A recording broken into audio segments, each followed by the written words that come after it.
આજે આપણે બહુ જ એક અગત્યનો ટોપિક શીખવા જઈ રહ્યા છે, કાર્બનિક પ્રક્રિયાની ક્રિયાવિધિ.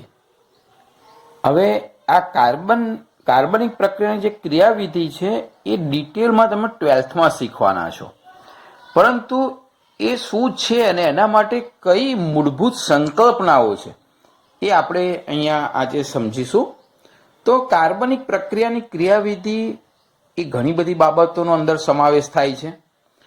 અહીંયા એક ડેફિનેશન આપવા પ્રયત્ન કરેલો છે કે કોઈ પ્રક્રિયા દરમિયાન, હવે જ્યારે પ્રક્રિયા થાય ત્યારે સીધી વસ્તુ છે એમાં ઇલેક્ટ્રોન ઇન્વોલ્વ થાય. તો અહીંયા તમે પ્રક્રિયા જોશો એમાં ઇલેક્ટ્રોન સંચલન એટલે મૂવમેન્ટ, ઇલેક્ટ્રોન એક જગ્યાએથી બીજી જગ્યાએ જશે એટલે ઇલેક્ટ્રોન સંચલન, બંધ વિખંડન, કેટલાક પ્રક્રિયકમાં બંધનું વિખંડન થશે એટલે બંધ તૂટશે, બંધ સર્જન, બંધનું સર્જન થશે, બરાબર. એટલે ઇલેક્ટ્રોનનું સંચલન થાય, બંધ સર્જન થાય, બંધનું વિખંડન થાય. આ દરમિયાન થતો શક્તિમાં ફેરફાર તેમજ પ્રક્રિયકમાંથી નિપજમાં થતું રૂપાંતરનો વેગ, બરાબર, કારણ કે ઉર્જાનો ફેરફાર તો થવાનો જ કોઈ પણ રાસાયણિક પ્રક્રિયા થાય એટલે. અને પ્રક્રિયકમાંથી નિપજમાં જે રૂપાંતર થાય એ કેટલી સ્પીડમાં, એની વેગની વિસ્તૃત જે જાણકારી છે અને એને તેઓના ક્રમબદ્ધ અભ્યાસ જ્યારે કરવામાં આવે પ્રોપર રીતે, કે ભાઈ ધારો કે કોઈ પ્રક્રિયા 2 તબક્કામાં થાય તો પહેલા તબક્કામાં શું થાય, બીજા તબક્કામાં શું થાય, મધ્યસ્થ નિપજ શું બને, એના ઉપરથી એનો વેગ કેવી રીતે નક્કી થાય, આ બધા જે ક્રમબદ્ધ અભ્યાસ કરીએ ને એનું નામ છે પ્રક્રિયાની ક્રિયાવિધિ. બરોબર. ફરીથી, કોઈ પ્રક્રિયા દરમિયાન 3 વસ્તુ શક્ય: ઇલેક્ટ્રોનનું મૂવમેન્ટ, બંધનું વિખંડન, બંધનું સર્જન થાય. આ દરમિયાન 2 બાબતો થાય, એનો ક્રમબદ્ધ અભ્યાસ. એક, શક્તિઓમાં ફેરફાર થાય, ઉર્જા, અને પ્રક્રિયકથી નિપજમાં જે રૂપાંતર થાય એનો વેગ. એ બેની જે જાણકારી અને એમને ક્રમબદ્ધ અભ્યાસ જેનો કરવાનો થાય એને કહેવાય પ્રક્રિયાની ક્રિયાવિધિ. જો હવે જનરલી જે પ્રક્રિયાઓ થાય ને એની એક પેટર્ન આવી હોય છે. સૌથી પહેલા જે કાર્બનિક પ્રક્રિયાઓ થાય એમાં કાર્બનિક અણુની હાજરી જરૂરી છે, બરોબર. એટલે કે કાર્બનિક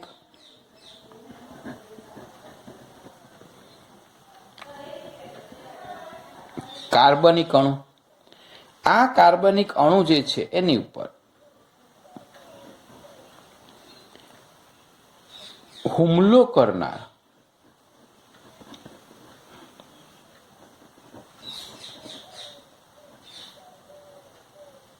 એ પણ અણુ હશે અથવા તો પરમાણુ.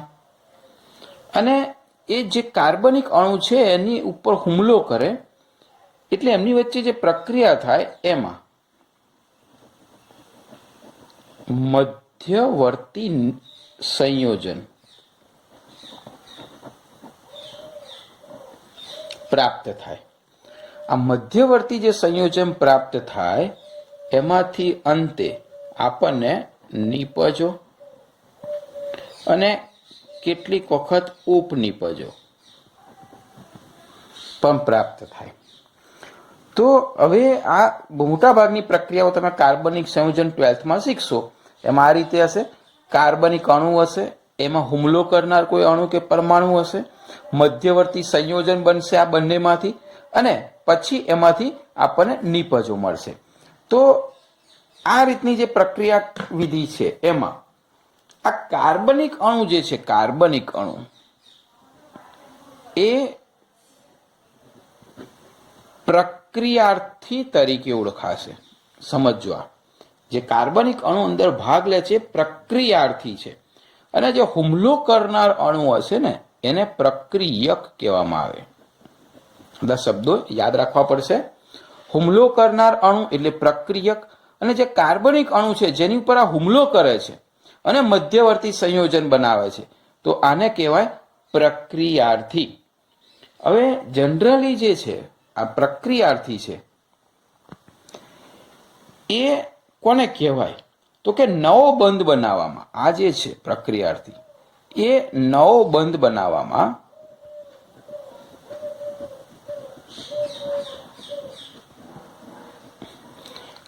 કાર્બનની પૂર્તિ કરે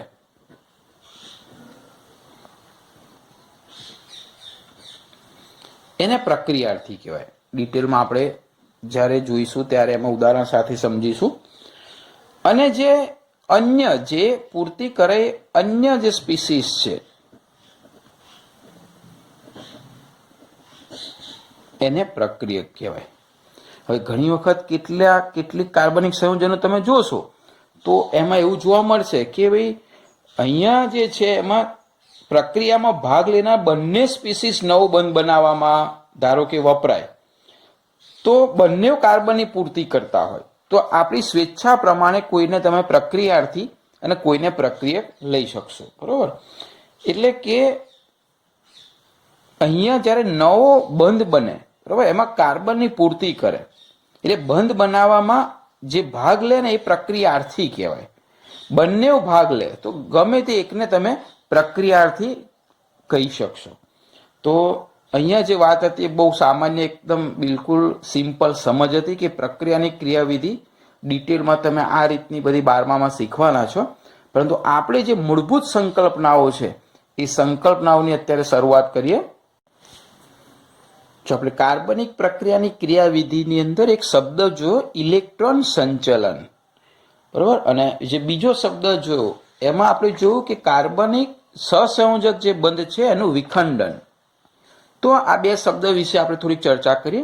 સૌથી પહેલા અહીંયા લઈએ ઇલેક્ટ્રોન સંચલન. સંચલન એટલે ઇલેક્ટ્રોનનું મૂવમેન્ટ.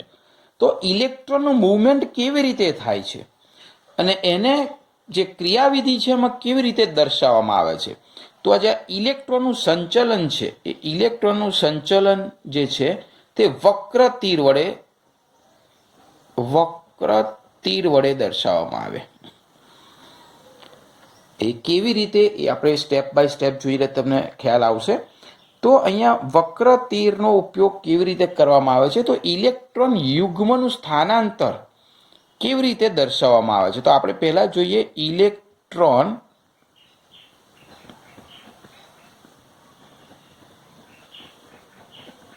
યુગ્મનું સ્થાનાંતર. ઇલેક્ટ્રોન યુગ્મના સ્થાનાંતરની અંદર જે શક્યતાઓ છે એ આપણે દર્શાવીએ. તમારે આને ક્રિયાવિધિમાં ખાસ જરૂર પડશે. તો ધારો કે અહીંયા દ્વિબંધ હોય અને અહીંયા કોઈ એક સંયોજન Y છે, બરાબર, સૂત્ર, અને એક બાજુ સિંગલ બંધ હોય, બરોબર. તો આમાં જ્યારે ઇલેક્ટ્રોન, આ જો પાઈ બંધ છે, એક સિગ્મા બંધ છે, સ્થાનાંતર જ્યારે થાય ને ઇલેક્ટ્રોન યુગ્મનું સ્થાનાંતર, તો હંમેશા પાઈ બંધના ઇલેક્ટ્રોનનું સ્થાનાંતર થાય. એ મૂવ કરનારા છે. તો અહીંયા આમાંથી જે પાઈ બંધ હશે ને એના ઇલેક્ટ્રોનનું સ્થાનાંતર જે છે એ આ જગ્યાએથી અહીંયા થતું હોય તો એને અર્ધ વક્ર તીર આવી રીતે દર્શાવવામાં આવે છે. આ જગ્યાએ જ્યાંથી જતું હોય ત્યાંથી આ છેડો અને જ્યાં પહોંચતું હોય ત્યાં આવું તીર દર્શાવવામાં આવે છે. આનો મતલબ એવો થાય કે અહીંયા હવે સિંગલ બંધ થઈ ગયો, અહીંયા Y છે, અહીંયા સિંગલના કેટલા બંધ થઈ ગયા? દ્વિબંધ થઈ ગયા, બરોબર. એટલે પાઈ બંધથી તેને સંલગ્ન બંધ ઉપર, પાઈ બંધથી તેનો જે સંલગ્ન બંધ છે એમાં આવી રીતે ઇલેક્ટ્રોનનું સ્થાનાંતર થાય અને અહીંયા સિંગલ બંધ થઈ જાય અને અહીંયા દ્વિબંધ થઈ જાય. એવી રીતે બીજી શક્યતા, અહીંયા દ્વિબંધ, અહીંયા Y, અહીંયા સિંગલ બંધ. જો બીજું સ્થાનાંતર કેવી રીતે લઈએ? હવે ધારો કે આ પાઈ બંધના ઇલેક્ટ્રોન જે તે પરમાણુ છે એની ઉપર આવે. એરો જોજો ખાસ તમે, અહીંયા આ બંધ ઉપર ગયા ઇલેક્ટ્રોન, અહીંયા શાના ઉપર આવ્યા? જે તે પરમાણુ ઉપર આવે. તો તે વખતે જે ઇલેક્ટ્રોનનું સ્થાનાંતર થાય પછી શું થાય? તો અહીંયા હવે સિંગલ બંધ થઈ ગયો, અહીંયા Y, અહીંયા સિંગલ બંધ છે, અહીંયા બે ઇલેક્ટ્રોન આવી ગયા. એટલે બે ઇલેક્ટ્રોન આપણે આ રીતે દર્શાવેલું છે. બંધમાંથી શામાં થઈ ગયા? અબંધકારક થઈ ગયા. તો આવી રીતે પણ શક્યતા છે. ત્રીજી શક્યતા એવી રીતે થાય કે અહીંયા સિંગલ બંધ છે અને અહીંયા ઇલેક્ટ્રોન છે, તો અહીંયાથી ઇલેક્ટ્રોન અહીંયા રૂપાંતર થઈ જાય આ જગ્યાએ, તો શું બનશે? આ બાજુ સિંગલ બંધ અને અહીંયા કેટલા થઈ જશે? હવે દ્વિબંધ થઈ જશે. બરોબર, ફરીથી જુઓ બરોબર રચના. આ એરાનો મતલબ ઇલેક્ટ્રોન યુગ્મનું સ્થાનાંતર દર્શાવે છે. અહીંયા પાઈ બંધ 2 ઇલેક્ટ્રોન છે એટલે ઇલેક્ટ્રોન યુગ્મ છે તે અહીંયા આવે છે, એનો મતલબ અહીંયા સિંગલ બંધ થઈ જાય છે, અહીંયા વાય છે અને અહીંયા દ્વિબંધ થઈ જાય છે, કારણ કે અહીંથી અહીંયા આવે એટલે અહીંયા દ્વિબંધ, અહીંયાથી પરમાણુ ઉપર આવે તો આ રીતે અયુગ્મિત ઇલેક્ટ્રોન થઈ જાય છે, અયુગ્મિત ઇલેક્ટ્રોન બંધમાં ભાગ લે તો અહીંયા દ્વિબંધ થઈ જાય છે. તો આ 3 શક્યતાઓ તમે પ્રોપર શીખવાના છો જ્યારે ક્રિયાવિધિ કમ્પ્લીટલી શીખશો ત્યારે. તો આ ઇલેક્ટ્રોન યુગ્મનું સ્થાનાંતર હતું. બરોબર, હવે એક ઇલેક્ટ્રોન હોય તો શું? તો એ આપણે શીખીએ કે ભાઈ એક ઇલેક્ટ્રોન હોય એટલે આ ઇલેક્ટ્રોન યુગ્મની વાત હતી. હવે એક ઇલેક્ટ્રોન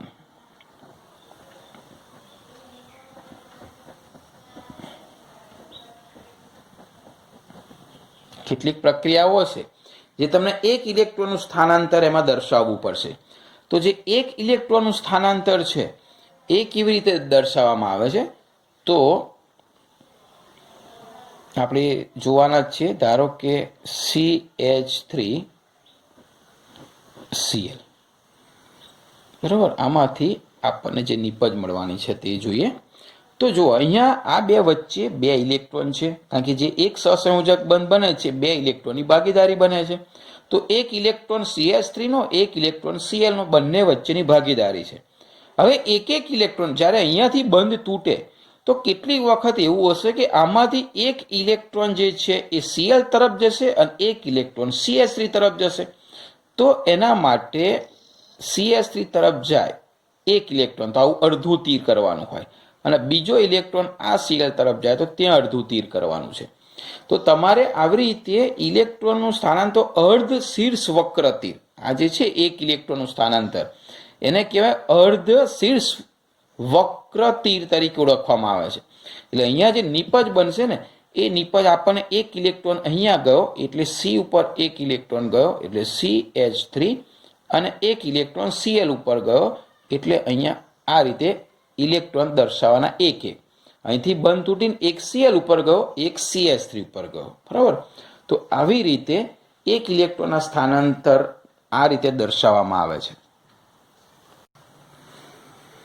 જો બીજા નંબરનો શબ્દ આપણે ક્રિયાવિધિમાં જોયો તે હતો બંધનું વિખંડન. બરાબર, ઇલેક્ટ્રોનનું સંચલન આપણે શીખ્યા. હવે જોઈએ બંધનું વિખંડન. સહસંયોજક બંધનું વિખંડન 2 રીતે થાય. એક વિષમ વિભાજન, કારણ કે બંધનું વિખંડન થાય ને આપણે વિભાજન કહીએ તો એક છે વિષમ વિભાજન અને બીજું છે સમ વિભાજન. એટલે બંધ એક સરખી રીતે તૂટે સમ વિભાજન થાય, બરોબર, અને બીજું છે વિષમ વિભાજન. હવે વિષમ વિભાજન અને સમ વિભાજન આપણે ઉદાહરણ સાથે સમજીએ કે ભાઈ વિષમ વિભાજન કેવી રીતે થાય અને એને શું કહેવાય. તો વિષમ વિભાજન માટે હું તમને ઉદાહરણ આપું તો ધારો કે આપણી પાસે અહીંયા એક અણુ છે જેને કહીશું CH3, એની સાથે કોઈ ધારો કે X જોડેલો છે એવું માની લઈએ આપણે. બરાબર, CH3 અને એની સાથે કોઈ X એટલે કોઈ બીજો પરમાણુ જોડાયેલો છે. હવે આમાંથી જ્યારે નિપજ બને ત્યારે વિષમ વિભાજનનો મતલબ એવો થાય કે અહીંયા ધારો કે CH3 છે, અહીંયા કોઈ X છે, આ 2 વચ્ચે એક એક ઇલેક્ટ્રોનની ભાગીદારી છે. આ બંને એક એક ઇલેક્ટ્રોનની ભાગીદારી કરે એટલે ઇલેક્ટ્રોન યુગ્મ છે. હવે ઇલેક્ટ્રોન યુગ્મ જે છે, ધારો કે આ સમય એવું સમજીએ કે આની વિદ્યુત ઋણતા વધારે છે તો ઇલેક્ટ્રોન યુગ્મનો જ્યારે અહીંયા બંધ તૂટે ત્યારે બંને ઇલેક્ટ્રોન, સમજો આ બંને ઇલેક્ટ્રોન X ઉપર જાય. આ રીતે આપણે તીર દ્વારા સમજ્યા કે આ બંને ઇલેક્ટ્રોન ક્યાં જાય? X ઉપર જાય. એટલે આપણને નિપજ જે મળે ને એ આવી મળશે. હવે અહીંયા આ 2 ઇલેક્ટ્રોન અહીંયા હતા રહ્યા, એટલે આની વેલેન્સી ખૂટશે. એની વેલેન્સી ખૂટશે એટલે એ CH3 એ ઇલેક્ટ્રોનની ઉણપ દર્શાવશે, એટલે એની ઉપર પ્લસ લખાશે. જ્યારે અહીંયા X જે છે એ 2 ઇલેક્ટ્રોનને લઈને જાય છે, એટલે એ જ્યારે 2 ઇલેક્ટ્રોનને લઈને જાય એટલે એની ઉપર ઋણ વીજભાર આવશે, એટલે 2 ઇલેક્ટ્રોન એની ઉપર વધારાના દર્શાવશે અને એની ઉપર ઋણ વીજભાર મળશે. એટલે કે આવી રીતે આપણને એક સંયોજન મળે. બીજી એક શક્યતા એવી છે કે ધારો કે અહીંયા આ જે CH3 છે, CH3 એની જોડે ધારો કે કોઈ Y સંયોજન છે. તો હવે એ જે Y સંયોજન છે એને પણ આપણે આવી રીતે દર્શાવીએ. હવે ધારો કે આના કરતાં આની વિદ્યુત ઋણતા વધારે છે. અહીંયા જે કંઈ Y કોઈ અણુ હશે કે પરમાણુ હશે એના કરતાં આની વિદ્યુત ઋણતા વધારે છે. એટલે હવે જ્યારે બંધ તૂટશે ત્યારે જે બાજુ વધારે વિદ્યુત ઋણતા છે ને એ બાજુ બંને ઇલેક્ટ્રોન ખેંચાશે. એટલે આ જે બંને ઇલેક્ટ્રોન છે એ અહીંયા આ પરમાણુ ઉપર જશે. એટલે અહીંયા જે સંયોજન મળશે એ કેવું સંયોજન મળશે તો કે છે CH3. હવે એની ઉપર 2 ઇલેક્ટ્રોન વધારાના આવ્યા એટલે એની ઉપર કયો વીજભાર આવશે? માઇનસ વીજભાર આવશે. પ્લસ પેલો જે Y છે એની ઉપર કયો વીજભાર આવશે? પ્લસ વીજભાર આવશે. એટલે આવી 2 શક્યતાઓ વિષમ વિભાજનમાં છે. 2 શક્યતાઓ. આની વિદ્યુત ઋણતા વધારે છે તો ઇલેક્ટ્રોન એની તરફ ખેંચાય તો આની ઉપર પ્લસ આવે અને ઇલેક્ટ્રોનની ઉણપ આવવાની. જો ઇલેક્ટ્રોનની વિદ્યુત ઋણતા અહીંયા વધારે છે તો ઇલેક્ટ્રોન આની તરફ ખેંચાય તો આની ઉપર ઇલેક્ટ્રોન વધારાના આવીને એની ઉપર માઇનસ થવાનો અને અહીંયા Y પ્લસ થવાનો. તો આ જે 2 અલગ અલગ બાબતની જે મેં અહીંયા લખ્યું છે તો આ જે છે ને CH3 પ્લસ એને આપણે કહીશું, આ જે છે એને નામ આપીશું આપણે કાર્બોકેટાયન. કાર્બોકેટાયન ધ્યાન રાખીશું આપણે ફરીથી. કાર્બનની ઉપર જ્યારે પ્લસ આવે ત્યારે એને આપણે કહીશું કાર્બોકેટાયન. તમને વિસ્તૃત જાણકારી હું આપું છું આના પછી તરત જ. અને આ જે ઋણ વીજભારવાળો કાર્બન જે આવ્યો એને કહેવાય છે કાર્બેનાયન.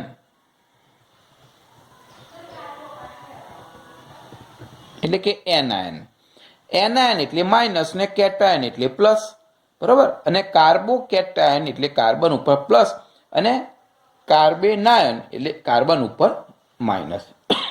એટલે આ જે બાબત હતી એ બહુ સિમ્પલ વસ્તુ હતી કે ઇલેક્ટ્રોનની ઉણપ વાળો છે કાર્બોકેટાયન છે અને ઇલેક્ટ્રોન જેની પાસે વધારે છે એને કહેવાય છે કાર્બેનાયન.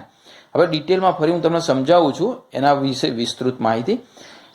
એટલે હવે આની વ્યાખ્યા જોઈ હોય ને તો વ્યાખ્યા આવી રીતે આપણે આપી શકીએ કે ભાઈ બંધ જ્યારે તૂટે ત્યારે બંને પરમાણુનું સહિયારું ઇલેક્ટ્રોન, એટલે આ બંને પરમાણુનું આ સહિયારું ઇલેક્ટ્રોન, ઇલેક્ટ્રોન યુગ્મ એટલે બંને ઇલેક્ટ્રોન કોઈ એક પરમાણુ સાથે રહે. ક્યાં તો આ પરમાણુ સાથે રહે ક્યાં તો આ પરમાણુ સાથે રહે. જે બંને વચ્ચે સહિયારું ઇલેક્ટ્રોન છે કોઈ એક બાજુ જાય આખું ઇલેક્ટ્રોન યુગ્મ. તો આને કહેવાય છે વિષમ વિભાજન. એક સરખું વિભાજન થતું નથી. એક પાસે વધારે ઇલેક્ટ્રોન થાય છે, એક પાસે એને ઉણપ વર્તાય છે. તો બિલકુલ એનાથી વિરુદ્ધ જે છે એને કહેવાય છે સમ વિભાજન. હવે સમ વિભાજનમાં શું થાય છે ધારો કે એનું પણ એક ઉદાહરણ લઈ લઈએ કે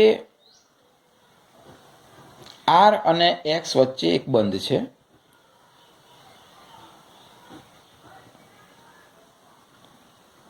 એને ગરમ કરીએ અથવા તો એની ઉપર પ્રકાશ આપીએ તો આ 2 વચ્ચે એક એક ઇલેક્ટ્રોનની ભાગીદારી છે. તો અહીંયા એક એક ઇલેક્ટ્રોનની ભાગીદારી છે, સમ વિભાજન. અહીંયા કમ્પ્લીટ સરખું વિભાજન થશે. એટલે આમાંનો એક ઇલેક્ટ્રોન આના ઉપર જશે અને એક ઇલેક્ટ્રોન R ઉપર જશે. એનો મતલબ એવો થયો કે R ની પાસે એક ઇલેક્ટ્રોન હશે અને X ની પાસે એક ઇલેક્ટ્રોન હશે. તો આ જે R ની પાસે એક ઇલેક્ટ્રોન છે, બરોબર, R એટલે આલ્કાઇલ જેને કહેવાય. તો આ જે છે એક ઇલેક્ટ્રોન વાળા એનું નામ છે મુક્ત મૂલક. યાદ રાખીશું આપણે. એક ઇલેક્ટ્રોન વાળા જે છે એનું નામ શું છે? મુક્ત મૂલક. એટલે 3 નામ આપણે આજ નવા શીખ્યા. એક કાર્બોકેટાયન, જેમાં ઇલેક્ટ્રોનની ઉણપ છે, પ્લસ વીજભાર છે. એક છે કાર્બેનાયન, જેમાં ઇલેક્ટ્રોન વધારાના છે, ઋણ વીજભાર છે. એક છે મુક્ત મૂલક, જેમાં એક જ ઇલેક્ટ્રોન આવેલો હોય છે. બરોબર. હવે એ બે વિશે આપણે થોડુંક ડિટેલમાં શીખીએ છીએ. જો આપણે ડિટેલમાં જોઈએ, કાર્બોકેટાયન જે અગાઉ કાર્બોનિયમ આયન તરીકે ઓળખાતો હતો. શરૂઆતમાં એ કાર્બોનિયમ આયન તરીકે ઓળખાતો, અત્યારે જે IUPAC નામ પ્રમાણે એને કાર્બોકેટાયન તરીકે ઓળખવામાં આવે છે. હવે એ કેવી રીતે બને છે? તો બહુ સીધી વસ્તુ છે કે વિષમ વિભાજન જ્યારે થાય ત્યારે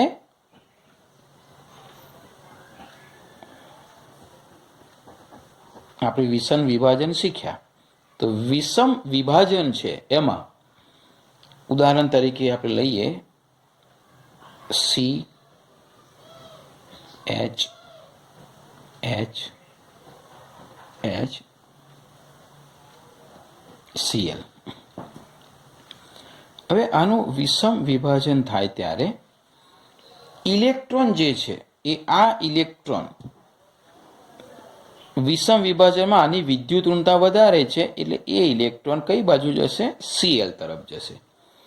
અને Cl તરફ જશે એટલે આપણને જે નિપજ મળશે તે CH3 મળશે.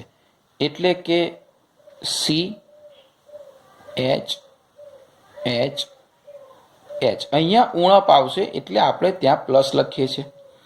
અને બીજી બાજુ જે Cl છે એની 2 ઇલેક્ટ્રોન એને મળવાના છે, એટલે એની ઉપર માઇનસ આવશે. બરોબર. એટલે આને અલગ પાડવું હોય તો આપણે આવી રીતે લખી શકીએ, આ માઇનસ અને અહીંયા પ્લસ. તો અહીંયા વિષમ વિભાજનથી એક બાજુ વધારાના ઇલેક્ટ્રોન એટલે કે ઋણ વીજભાર હોય છે. અહીંયા ઓછામાં ઓછું એક અબંધકારક ઇલેક્ટ્રોન યુગ્મ ઉત્પન્ન થાય. ઓછામાં ઓછું આ જગ્યાએ ઓછામાં ઓછું એક ઇલેક્ટ્રોન યુગ્મ અબંધકારક. એકથી વધારે હોઈ શકે, એટલે એની ઉપર શું આવે છે? ઋણ વીજભાર આવે છે. જ્યારે તમે અહીંયા જુઓ ને આ CH3+, તો અહીંયા શું થાય છે? તો એ જે CH3+ છે એ સ્પીસીસમાં જે કાર્બન પરમાણુ છે, મેઇનની આપણે વાત કરીએ છીએ, જે કાર્બન પરમાણુ છે એમાં ષષ્ટક ઇલેક્ટ્રોન રચના તમે માર્ક કરશો તો ષષ્ટક ઇલેક્ટ્રોન રચના.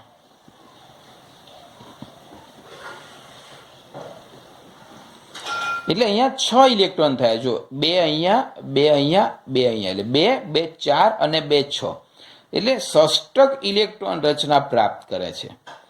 અને જોડે પાછું શું ધરાવે છે? ધન વીજભાર. અને જોડે ધરાવે છે ધન વીજભાર. એટલે આમ જ્યારે નિપજમાં અથવા મધ્યવર્તી નિપજમાં કાર્બન પરમાણુ જ્યારે ષષ્ટક ઇલેક્ટ્રોન રચના ધરાવે અને ધન વીજભાર ધરાવે એને જ આપણે કહીએ છીએ કાર્બોકેટાયન. યાદ રાખીશું આપણે ખાસ એને. કાર્બોકેટાયન એટલે શું? તો કે કાર્બોકેટાયન એટલે 2 વિશેષતા ધરાવે. એક તો ધન વીજભાર અને 6 ઇલેક્ટ્રોન. એ કાર્બનની આજુબાજુ 6 ઇલેક્ટ્રોન હોય, એને આપણે નામ આપીશું કાર્બોકેટાયન. હવે એનો આપણે આકાર અને સંકરણ જોઈએ. તો આપણે જે ઉપર શીખ્યા CHHH+.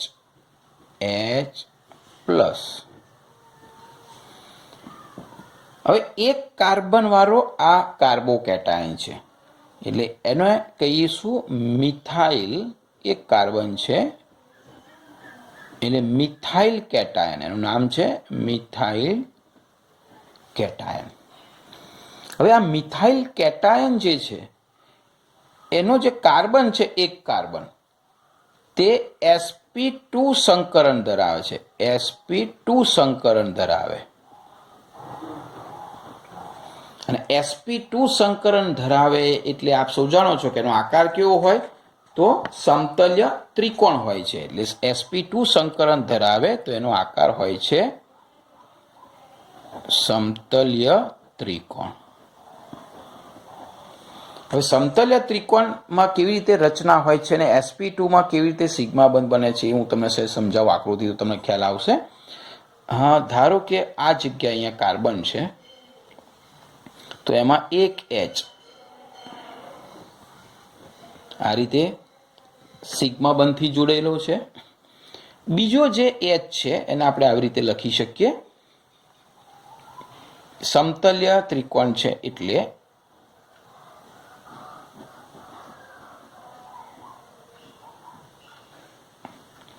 આવી રીતે, અને એક H જે છે, બરાબર,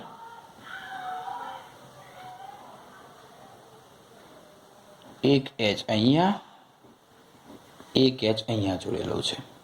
આ સમતલ છે. તમે ઉપરથી જુઓ ને તો કમ્પ્લીટ સમતલ આકૃતિ થઈ. હવે એ આકૃતિમાં અહીંયા પ્લસ છે કારણ કે એક વેલેન્સી ખૂટે છે.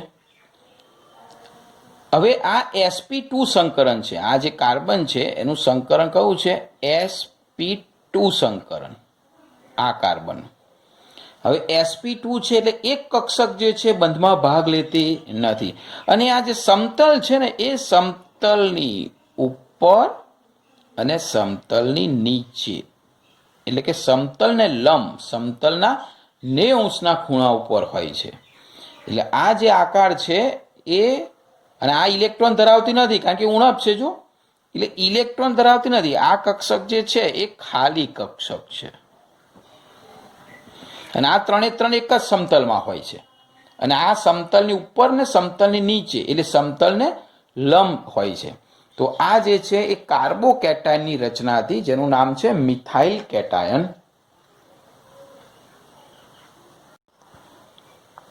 તો જે મિથાઇલ કેટાયન છે, બરાબર, sp2 સંકરણ ધરાવે, sp2 એટલે કે સમતલ્ય ત્રિકોણ આકાર ધરાવે.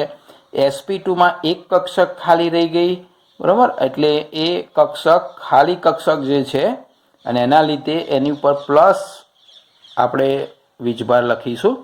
તો આ જે વાત હતી એ કેટાયનની વાત હતી. હવે વાત કરીએ કે કેટાયન કેટલા પ્રકારના હોઈ શકે. તો જે કેટાયન છે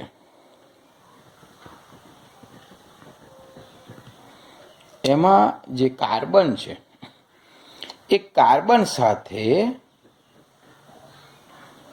બીજા કેટલા કાર્બન પરમાણુ જોડાયેલા છે. કાર્બન સાથે જે બીજા જોડાયેલા હોય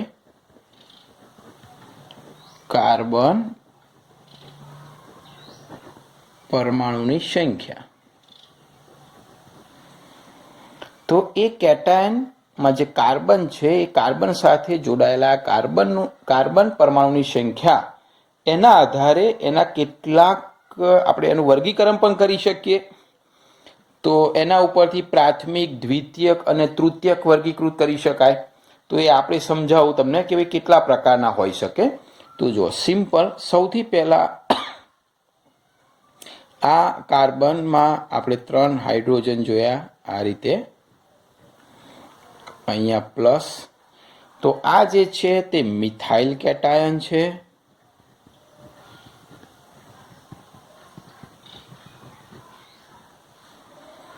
ચલો, હવે બીજી એક શક્યતા કેવી છે એ પણ આપણે ચેક કરીએ. ધારો કે અહીંયા કાર્બન છે આ રીતે.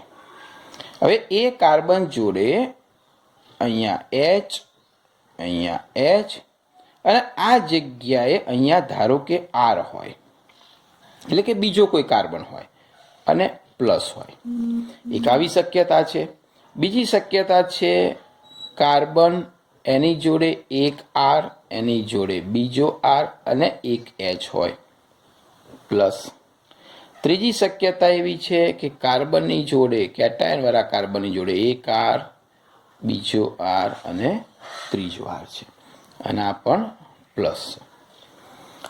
તો એક જે કેટાયન વાળો કાર્બન છે એની સાથે જ્યારે એક કાર્બન જોડેલો હોય ત્યારે એને પ્રાથમિક, એને કહેવામાં આવે છે પ્રાથમિક કેટાયન.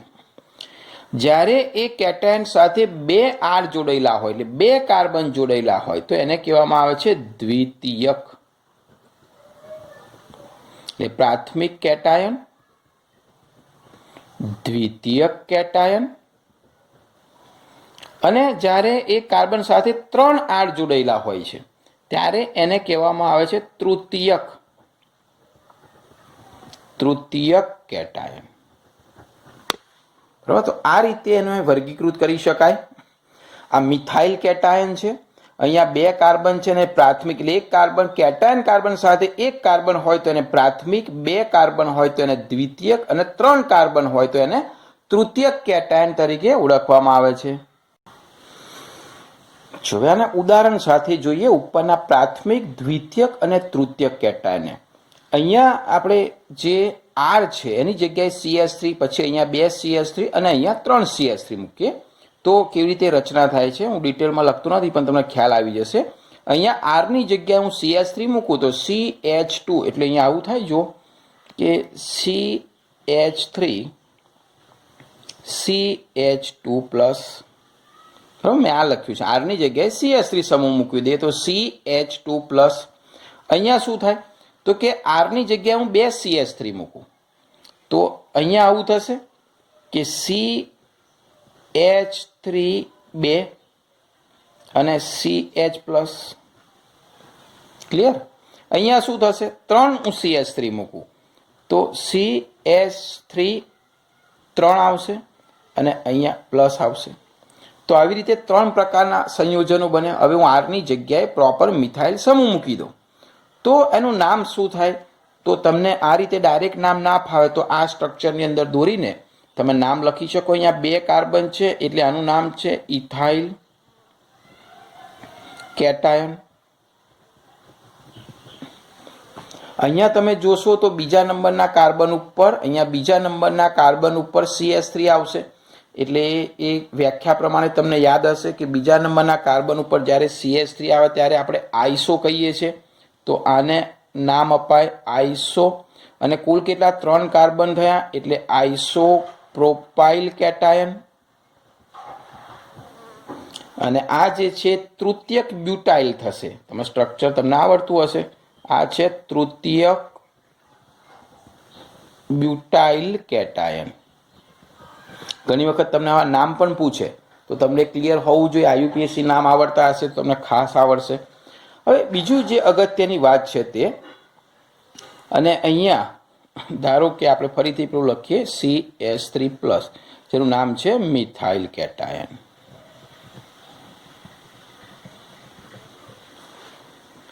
હવે આપણે એક જ્યારે આની વિવિધ અસરો શીખીશું ને ત્યારે આની સ્થાયીતાનો ક્રમ શીખીશું. તો સ્થાયીતાનો ક્રમ એટલે કે કાર્બો કેટાયન ની જે સ્થાયીતા છે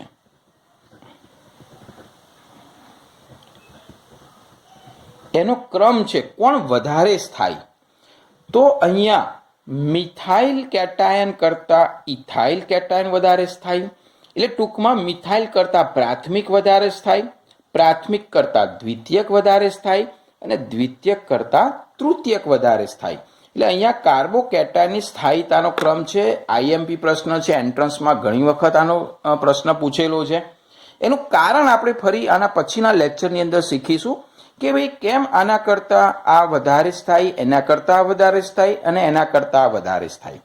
અત્યારે આપણે એકદમ બેઝિક માહિતી મેળવી કાર્બો કેટાયનની. બરોબર, તો આ જે બાબત હતી એ કાર્બો કેટાયનની છે. એવી રીતે આપણે હવે જોઈએ કાર્બેનાયન. જેવી રીતે કાર્બો કેટાયન બને છે એવી રીતે કાર્બેનાયન પણ બને છે. કેવી રીતે બને છે? વિષમ વિભાજનથી.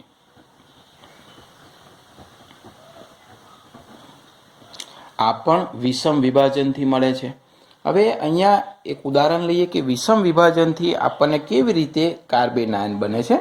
તો ધારો કે HCHCHO.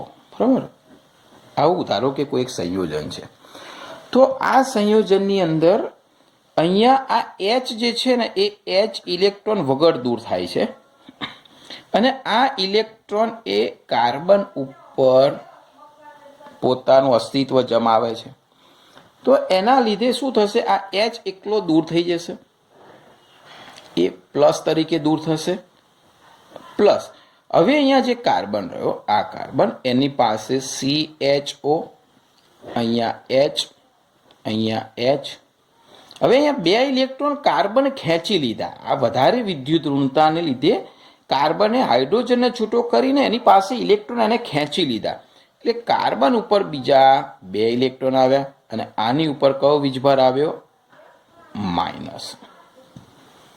તો વિષમ વિભાજન, આ વિષમ વિભાજન છે, રાઈટ. તો વિષમ વિભાજનથી આપણને એવી સ્પીસીઝ મળે છે કે જેમાં કાર્બન પરમાણુ બંધનું સહિયારું ઇલેક્ટ્રોન યુગ્મ મેળવે છે. આ શું કર્યું, આ જે છે એ પોતે અહીંયા આ સ્પીસીઝે જે સહિયારું ઇલેક્ટ્રોન હતું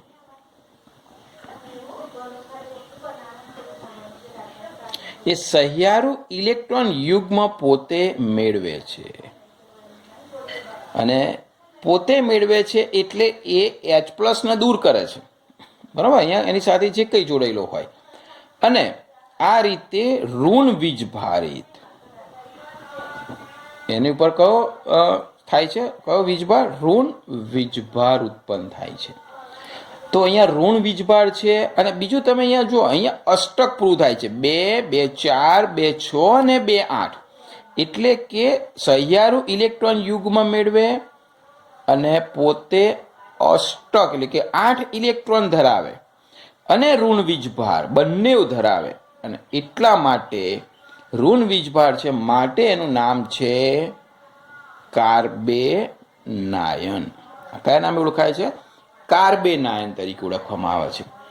હવે જેવી રીતે કાર્બોકેટાયન અને અત્યારે કાર્બેનાયન જોયું, એ બંને કારણ કે ઇલેક્ટ્રોન અહીંયા વધારે છે એટલે એની પાસે વધારાના ઇલેક્ટ્રોન છે, પેલાની પાસે ઇલેક્ટ્રોન ખૂટે છે, એટલે આ બંને જે છે ને એ પાછા અસ્થાયી છે.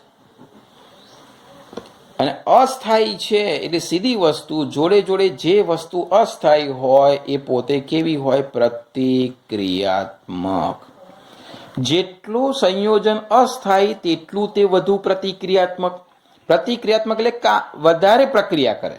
સ્થાયી હોય એ પ્રક્રિયા નહીં કરે એટલે ઓછું પ્રતિક્રિયાત્મક, પણ અસ્થાયી હોય એ વધારે પ્રક્રિયા કરે એટલે બહુ ઝડપથી પ્રક્રિયા કરે, માટે પ્રતિક્રિયાત્મક છે બંને. કાર્બેનાયન પણ અને કાર્બોકેટાયન જે આપણે જોયું એ પણ એ પોતે અસ્થાયી છે અને પ્રતિક્રિયાત્મક છે. જેટલો અસ્થાયી તેટલું તે પદાર્થ પ્રતિક્રિયાત્મક છે, બરાબર. અને આવી જે પ્રક્રિયાઓ છે એટલે કે આપણે વિષમ વિભાજનથી જે પ્રક્રિયાઓ શીખ્યા,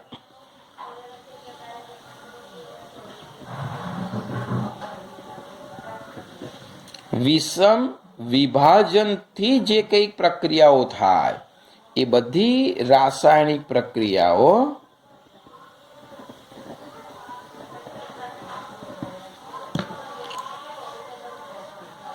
એ બધી જ પ્રક્રિયાઓ આયનીય પ્રક્રિયાઓ કહેવાય અથવા વિષમ ધ્રુવીય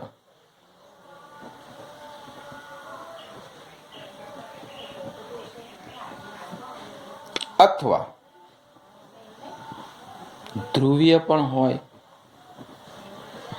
બરાબર. ક્યાં તો આયનીય એટલે કે વિષમ ધ્રુવીય, આયનીયનો મતલબ ધન ઋણ હોય એટલે વિષમ ધ્રુવ થયા, અથવા તો ધ્રુવીય પ્રકારની પ્રક્રિયાઓ હોય છે, બરાબર. તો આ જે બાબત હતી તે વિષમ વિભાજનથી આપણે શીખ્યા કાર્બેનાયન અને કાર્બોકેટાયન. હવે જેવી રીતે કાર્બોકેટાયનના પ્રકાર છે એવી રીતે કાર્બેનાયનના પણ પ્રકાર છે.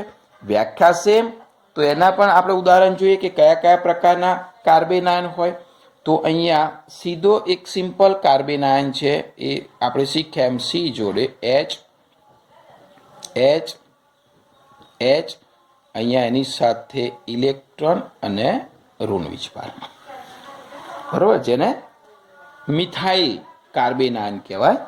હવે બીજો જે છે પ્રાથમિક કેવો હશે, તો બહુ સીધી વસ્તુ, અહીંયા એક આર જોડાયેલો હશે અહીંયા એચ, અહીંયા એચ, આની ઉપર માઇનસ, બીજો હશે બે જગ્યાએ આર, આર, અહીંયા એચ, અહીંયા માઇનસ, ત્રીજો પ્રકાર હશે ત્રણેય જગ્યાએ આર, આર,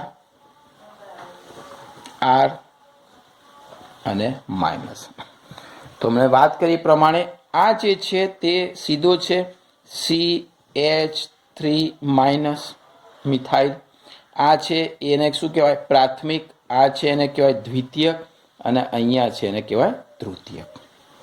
બરાબર. તો આ પ્રાથમિક કાર્બેન આયન, આ દ્વિતીયક કાર્બેન આયન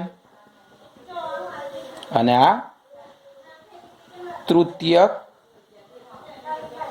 કાર્બેન આયન. તો આવી રીતે એના પણ ત્રણ પ્રકાર પડે છે. હવે અહીંયા સ્થાયીતાનો જે ક્રમ છે, અહીંયા આ જગ્યાએ સ્થાયીતાનો ક્રમ, એ સ્થાયીતાનો ક્રમ પેલાના કરતા ઉલટો છે. અહીંયા સૌથી વધારે મિથાઇલ કાર્બેન આયન, પછી પ્રાથમિક, પછી દ્વિતીયક અને લાસ્ટમાં તૃતીયક. તો એનું કારણ ફરી પછી જે આપણે થિયરી શીખવાના છે એમાં ડિટેલ શીખીશું. બરાબર. તો આ જે બાબત હતી તે બાબત કાર્બેન આયનની હતી. ચલો હવે સમવિભાજનથી જે આપણે શીખ્યા એમાં અલગ અલગ. હવે સમવિભાજન,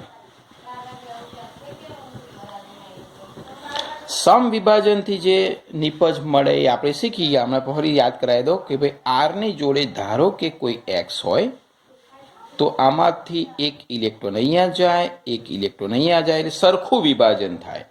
તો તે વખતે આર પ્લસ એક્સ, અને આને કહેવાય મુક્ત મૂલક. મુક્ત મૂલકનો મતલબ એવું થાય કે અયુગ્મિત ઇલેક્ટ્રોન ધરાવે. આ મુક્ત મૂલક જે છે પોતે અયુગ્મિત ઇલેક્ટ્રોન ધરાવે. તો એવા અયુગ્મિત ઇલેક્ટ્રોન ધરાવે એવી જે સ્પીસીસ છે એ સ્પીસીસને શું કહેવાય છે? મુક્ત મૂલક. અને જેવી રીતે કાર્બોકેટાયન અને કાર્બેન આયન વધુ પ્રતિક્રિયાત્મક છે, તેવી રીતે મુક્ત મૂલક પણ વધુ પ્રતિક્રિયાત્મક છે. કોઈની સાથે ઝડપથી પ્રક્રિયા કરે છે. હવે જેવી રીતે તેના પ્રકાર જોયા ને આપણે, કાર્બેન આયન, કાર્બોકેટાયન, એવી રીતે મુક્ત મૂલકના પણ પ્રકાર છે. તો મુક્ત મૂલકના પણ પ્રકાર એવી રીતે લખી શકીશું. ધારો કે સી, અહીંયા એચ, એચ, એચ, અહીંયા એક ઇલેક્ટ્રોન હશે. તો આ છે મિથાઇલ મુક્ત મૂલક. આનું નામ છે મિથાઇલ મુક્ત મૂલક. ત્યાર પછી આપણે આવી રીતે જોયું કે ભાઈ સીની જોડે ધારો કે અહીંયા એક CH3 છે, અહીંયા એક એચ, અહીંયા એક એચ. તો આ મુક્ત મૂલક બે કાર્બન વાળો, એટલે એને કહેવાય ઇથાઇલ મુક્ત મૂલક.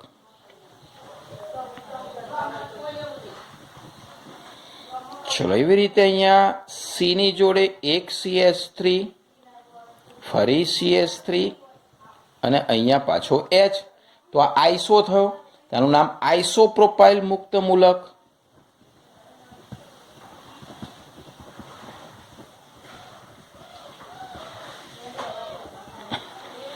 ચલો એવી રીતે અહીંયા કાર્બનની જોડે અહીંયા પણ CH3, આ જગ્યાએ પણ CH3, અહીંયા પણ CH3. તો આ તૃતીયક બ્યુટાઇલ મુક્ત મૂલક થયો. તૃતીયક બ્યુટાઇલ મુક્ત મૂલક થયો. હવે સ્થાયીતાનો જે ક્રમ છે એ સ્થાયીતાનો ક્રમ મિથાઇલ મુક્ત મૂલક કરતા ઇથાઇલનો વધારે, ઇથાઇલ કરતા આઈસોનો વધારે, આઈસો કરતા તૃતીયકનો. એટલે આ જે છે તૃતીયક બ્યુટાઇલ મુક્ત મૂલક પણ કહી શકાય. અચ્છા, આ જે છે એ પ્રાથમિક પણ કહેવાય.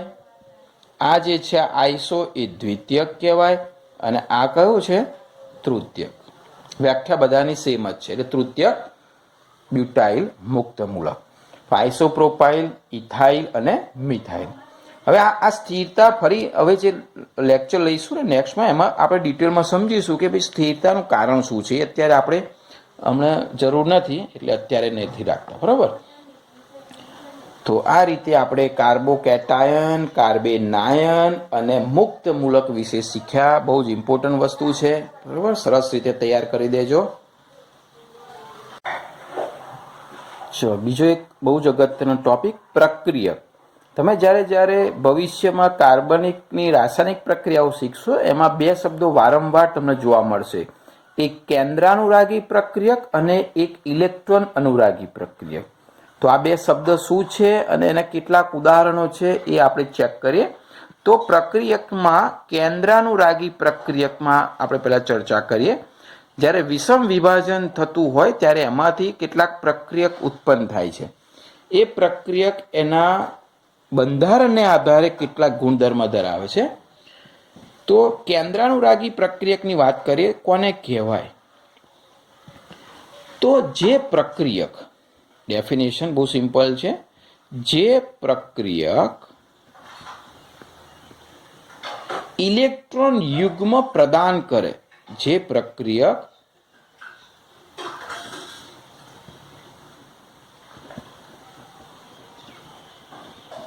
ઇલેક્ટ્રોન યુગ્મ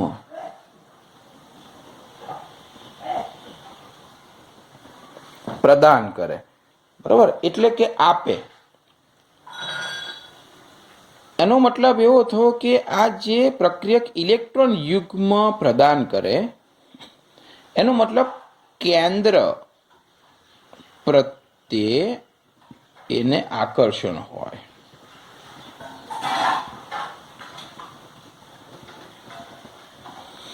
કારણ કે કેન્દ્ર કેવો વીજભાર ધરાવે? ધન વીજભાર ધરાવે. તો કેન્દ્ર પ્રત્યે કોણ આકર્ષણ હોય? જેની પાસે ઇલેક્ટ્રોન વધારે હોય. તો ઇલેક્ટ્રોન યુગ્મ પ્રદાન કરે કોને? કેન્દ્રને. એટલે કેન્દ્ર એને ઇલેક્ટ્રોનને શું કરશે? પોતાનામાં આકર્ષણ કરશે. તો કેન્દ્ર પ્રત્યે આકર્ષણ ધરાવે એટલે એનું નામ પડ્યું અનુરાગ. અનુરાગ એટલે સાદી ભાષામાં કેવું હોય તે એના આકર્ષણ થવું. અનુરાગ એટલે આકર્ષણ થવું. આપણે મનુષ્યમાં એને સાદી ભાષામાં પ્રેમ કહેવાય છે, બરાબર. તો કેન્દ્ર પ્રત્યે પ્રેમ કોને? ઇલેક્ટ્રોનને. તો એવો પ્રક્રિયક જેની પાસે ઇલેક્ટ્રોન છે એ કેન્દ્ર પ્રત્યે આકર્ષણ ધરાવે છે, અને આકર્ષણ ધરાવે એટલે ઇલેક્ટ્રોન યુગ્મ શું કરે છે? એને પ્રદાન કરે છે. તો આ પ્રક્રિયકને કહેવાય કેન્દ્રાનુરાગી પ્રક્રિયક. અને જે પ્રક્રિયા છે એ પ્રક્રિયા કયા નામે ઓળખાય? કેન્દ્રાનુરાગી પ્રક્રિયા. એ પ્રક્રિયા જે છે કેન્દ્રાનુરાગી પ્રક્રિયા તરીકે ઓળખાય. અને કેન્દ્રાનુરાગી જે પ્રક્રિયક છે એને સિમ્બોલમાં NU એટલે ન્યુક્લિયસ, અને એની પાસે ઇલેક્ટ્રોન છે એટલે અહીંયા 2 ઇલેક્ટ્રોન મૂકીશું. એનો સિમ્બોલ છે NU એટલે ન્યુક્લિયસ. ન્યુક્લિયસ એટલે કેન્દ્ર, બરાબર. હવે ઇલેક્ટ્રોન અનુરાગી પ્રક્રિયક કોને કહેવાય? તો બિલકુલ એનાથી વિરુદ્ધ. અહીંયા કોના પ્રત્યે અનુરાગ છે? જો ઇલેક્ટ્રોન પ્રત્યે. એટલે અહીંયા જે ડેફિનેશન છે એવી ડેફિનેશન એવી આવશે કે ભાઈ જે પ્રક્રિયક ઇલેક્ટ્રોન યુગ્મ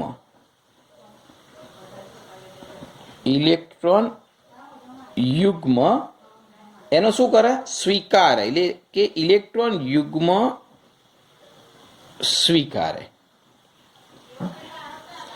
એનો મતલબ એવો થયો કે કોના પ્રત્યે આકર્ષણ?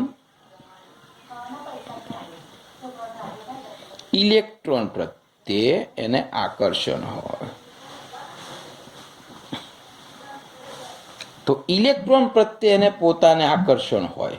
તો આવી જે પ્રક્રિયાઓ જે છે એને કહેવાય છે ઇલેક્ટ્રોન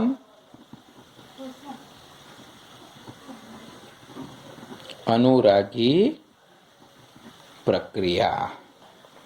તો જેવી રીતે એનો સિમ્બોલ આપણે જોયું, ઇલેક્ટ્રોન અનુરાગી પ્રક્રિયક છે ને, એનો સિમ્બોલ ઇલેક્ટ્રોન પ્રત્યે એને આકર્ષણ એટલે E, અને ખૂટે છે ઇલેક્ટ્રોન એટલે E+. કયા નામે ઓળખાય? ઈ પ્લસ. તો બહુ સિમ્પલ ડેફિનેશન છે બંનેની ડેફિનેશન. હવે કેટલાક ઉદાહરણ જોઈએ કે ભાઈ કેન્દ્રાનુરાગી પ્રક્રિયકો કયા કયા હોઈ શકે. તો બહુ સીધી વસ્તુ છે. કેન્દ્રાનુરાગી પ્રક્રિયકો જે છે કયા કયા હોય? તો જેની પાસે ઇલેક્ટ્રોન યુગ્મ છે. અને સીધી રીતે બીજું પણ તમને કદાચ ખબર હશે તો આ કેન્દ્રાનુરાગી જે પ્રક્રિયા છે અથવા તો કેન્દ્રાનુરાગી જે પ્રક્રિયક છે એ બીજા કયા નામે ઓળખી શકાય એ વિચારજો. આપણે લુઈસ વખતે આપણે જોઈ ગયા છે કે કોણ લુઈસ એસિડ અને કોણ લુઈસ બેઝ, બરોબર. તો કેન્દ્રાનુરાગી પ્રક્રિયાઓમાં બે પ્રકાર પાડી શકાય. એક તો ઋણ વીજભાર ધરાવતા,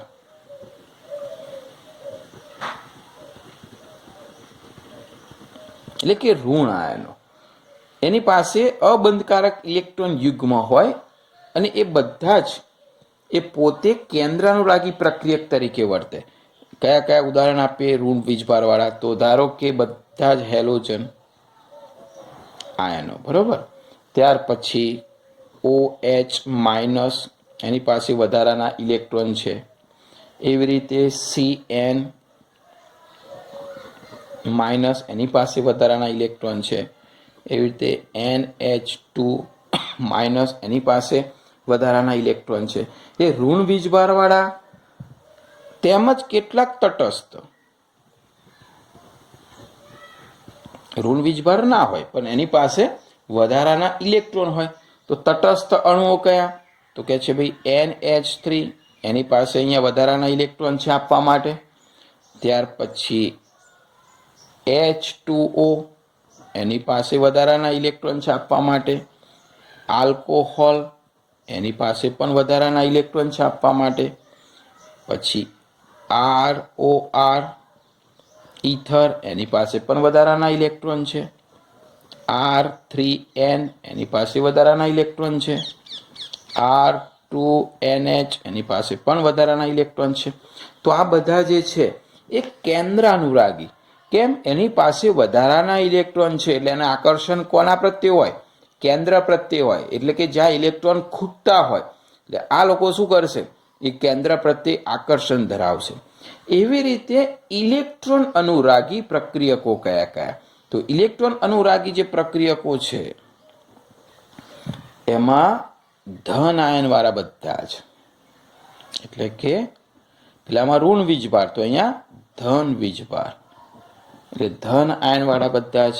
જેમ કે ઉદાહરણ લઈએ આપણે કે ભાઈ NO2 પ્લસ ઇલેક્ટ્રોનિક ઉણપ છે, Cl પ્લસ ઇલેક્ટ્રોનની ઉણપ છે, SO3H પ્લસ ઇલેક્ટ્રોનની ઉણપ, CS3 પ્લસ એને ઇલેક્ટ્રોનની ઉણપ, CS3CO પ્લસ એને ઇલેક્ટ્રોનની ઉણપ, H પ્લસ એને ઇલેક્ટ્રોનની ઉણપ, H3O પ્લસ એને પણ ઇલેક્ટ્રોનની ઉણપ. એટલે આવા બધા જે છે ને એ ધન આયન, એ પોતે ઇલેક્ટ્રોન અનુરાગી, કારણ કે એને તો ઇલેક્ટ્રોન ખૂટે છે તો એ કોને આકર્ષણ કરશે? ઇલેક્ટ્રોનને આકર્ષણ કરશે. અને કેટલાક એમાં પણ તટસ્થ. તટસ્થમાં ધારો કે AlCl3, BF3, SO3, અષ્ટક પૂર્ણ નથી અહીંયા જુઓ, બરાબર. તો આ બધા જે છે એ ઇલેક્ટ્રોન અનુરાગી છે. એમાં આલ્કાઇલ હેલાઇડ પણ આવે, એટલે આલ્કાઇલ હેલાઇડમાં R3CX.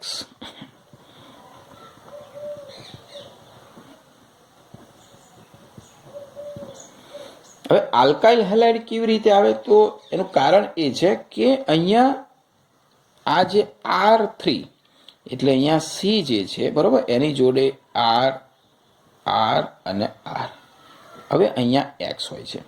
એટલે આમ આની વિદ્યુત ઋણતા જ્યારે વધારે હોય ને એટલે આની ઉપર આંશિક ઋણ વીજભાર, એટલે આની ઉપર આંશિક ધન વીજભાર. અને આ ધન વીજભાર થયો એટલે ધન આયન જેવો વીજભાર જ થયો. એટલે આ પણ તટસ્થ હોવા છતાં, બરોબર, એ પોતે ઇલેક્ટ્રોન અનુરાગી પ્રક્રિયક તરીકે હોય છે. એનું કારણ શું છે? અહીંયા ધ્રુવીયતા. તો આ બધા જે આપણે દર્શાવ્યા છે એ બધા જે છે ઇલેક્ટ્રોન અનુરાગી પ્રક્રિયક છે. આ બાજુ જે દર્શાવ્યા છે કેન્દ્રાનુરાગી પ્રક્રિયક છે. ડિટેલમાં જ્યારે આપણે પ્રોપરલી એના ઉદાહરણ શીખીશું એટલે તમને વધારે ખ્યાલ આવશે કે કઈ બાજુ કેન્દ્રાનુરાગી અને કઈ બાજુ ઇલેક્ટ્રોન અનુરાગી. સિમ્પલ ડેફિનેશન છે, આવડે એવી છે. બરોબર. બીજું અહીંયા ઇલેક્ટ્રોન અનુરાગી પ્રક્રિયકો બીજા કયા હોઈ શકે? તો જે ઇલેક્ટ્રોન અનુરાગી પ્રક્રિયકો છે એમાં એક આવા પણ હોઈ શકે CH3 HCO H3C C triple bond N અને H3CI. હવે અહીંયા તમે જુઓ ને તો વિદ્યુત ઋણતા, ટૂંકમાં કાર્બનની જોડે ઓક્સિજન, નાઇટ્રોજન કે હેલોજન હોય એટલે એના કરતાં વિદ્યુત ઋણતા એની વધારે જ હોય. તો વિદ્યુત ઋણતાને કારણે આની ઉપર આંશિક ઋણ વીજભાર લાગુ પડે. અહીંયા પણ આંશિક ઋણ વીજભાર, અહીંયા પણ આંશિક ઋણ વીજભાર. તો આ કાર્બન ઉપર શું લાગુ પડશે? આંશિક ધન વીજભાર. આની ઉપર આંશિક ધન વીજભાર, આની ઉપર પણ આંશિક ધન વીજભાર. તો આંશિક ધન વીજભારને કારણે પણ આ બધા જે છે એ કેવા છે? ઇલેક્ટ્રોન અનુરાગી પ્રક્રિયક. બરાબર. એટલે ઇલેક્ટ્રોન અનુરાગી કેન્દ્રો જે છે એ આમાં આ કાર્બન છે. એટલે ઇલેક્ટ્રોન અહીંયા એટેક કરશે, અહીંયા નહીં કરે, કારણ કે ઇલેક્ટ્રોન ક્યાં? કેન્દ્ર પ્રત્યે આકર્ષણ કરશે. તો આ જે છે ને એ ઇલેક્ટ્રોન અનુરાગી કેન્દ્ર છે. એટલે એ ઇલેક્ટ્રોન વાળો જ્યારે કોઈ પ્રક્રિયક હુમલો કરશે ને તો આ કાર્બન ઉપર કરશે, અહીંયા જો. અને કેન્દ્રાનુરાગી જ્યારે કોઈ હુમલો કરશે ને ત્યારે અહીંયા કરશે. એટલે એ રીતે તમારે આગળ ભવિષ્યમાં પ્રક્રિયાઓ આવશે તો તમને ખ્યાલ આવશે. ઓકે. જો બુકમાં 12.11 કોયડો છે. બરાબર. કોયડા નંબર 12.11 એમાં એક આવું ઉદાહરણ આપેલું છે કે ભાઈ તીરની મદદથી તમે મધ્યવર્તી સંયોજન કેવી રીતે બને વક્ર તીરની મદદથી સમજાવો. તો અહીંયા આપણે જેટલું શીખ્યા ને એ બધાનો સાર છે. ચલો, અહીંયા સલ્ફર S છે એટલે એની વિદ્યુત ઋણતા આના કરતાં વધારે છે. વિદ્યુત ઋણતા આના કરતાં વધારે હોય એટલે સીધી વસ્તુ આ ઇલેક્ટ્રોન અહીંયા વિષમ વિભાજન થાય. વિષમ વિભાજન થાય એટલે અહીંયા CH3 બને. એની ઉપર વીજભારની ઉણપ. જ્યારે અહીંયા એ પોતે ઇલેક્ટ્રોન લઈને જાય એટલે એની ઉપર શું આવશે? માઇનસ આવશે. ચલો, આ બંનેમાં તો કે છે આ વધારે વિદ્યુત ઋણ, ઇલેક્ટ્રોન એની બાજુ જાય એટલે અહીંયા CH3 બને અને આ જગ્યાએ Cn માઇનસ, એની પાસે વધારાના ઇલેક્ટ્રોન જશે. હવે અહીંયા તો કોપર વધારે ધન. બરોબર. આ વધારે વિદ્યુત ઋણતા થાય તો ઇલેક્ટ્રોન ક્યાં જાય? CH3 ઉપર જાય. તો અહીંયા CH3 ઉપર જાય તો એની પાસે 2 ઇલેક્ટ્રોન જાય એટલે એની ઉપર માઇનસ અને અહીંયા કોપર પ્લસ થાય. બહુ સિમ્પલ રિએક્શન છે. એવી રીતે તમારે કોયડો 12.12 અને કોયડો 12.13 એ તમારે પ્રેક્ટિસ માટે જોવાના છે અને નોટમાં લખવાના છે અને ગણવાના છે. બરાબર. હવે આજની જે થિયરીઓ છે બધી IMP છે, નેક્સ્ટ ટેસ્ટ માટે પણ અને પરીક્ષા માટે પણ. એ તમારે જે થિયરીઓ છે એ થિયરીઓ અહીંયાથી સ્ટાર્ટ કરીશું એવું કહેવાય, કારણ કે અત્યાર સુધી થિયરીઓ બહુ હતી નહીં. બરાબર. એટલે સમઘટકતા એ પણ એક થિયરી IMP છે, એ તમારે આખી વર્ણન કરવાની જે તે લેક્ચરમાં મેં સમજાવી છે. તો સમઘટકતા એટલે શું, તેના પ્રકારો ઉદાહરણ આપીને સમજાવો. બીજી થિયરી જે છે સહસંયોજક બંધનું વિખંડન સમજાવો. એટલે એમાં સમ વિભાજન અને વિષમ વિભાજન ઉદાહરણ સાથે બુકમાં આપેલું છે એ પ્રમાણે તમે લખી શકશો. બીજી ટૂંકનોટ છે કેન્દ્રાનુરાગી પ્રક્રિયક અને ઇલેક્ટ્રોન અનુરાગી પ્રક્રિયક સમજાવો. તો અત્યારે જે આપણે મેઇન ટૂંકનોટ શીખ્યા એ કેન્દ્રાનુરાગી પ્રક્રિયક, ઇલેક્ટ્રોન અનુરાગી પ્રક્રિયક, સમ વિભાજન, વિષમ વિભાજન અને ઘણી વખત એવું પૂછાય કે મુક્ત મૂલક, કાર્બેનાયન અને કાર્બોકેટાયન ઉદાહરણ આપીને સમજાવું. તો આ પણ ટૂંકનોટ અને ડેફિનેશનમાં પૂછી શકે. તો IMP છે એ બુકમાંથી તમારે લખવાની છે. તેમ તે જ રીતે 12.11, 12.12 અને 12.13 કોયડો પર લખવાનો છે. સાથે સાથે સ્વાધ્યાયની અંદર 12.16 બરોબર 12.16 એના 4 પ્રશ્ન છે એ પણ તમારે બુકમાં એના જે કંઈ ઓળખ છે કાર્બોકેટાયન, કાર્બેનાયન ને મુક્ત મૂલક એ ઓળખ તમારે નિપજમાં દર્શાવવાની છે. તો આ તમારું હોમવર્ક રહેશે.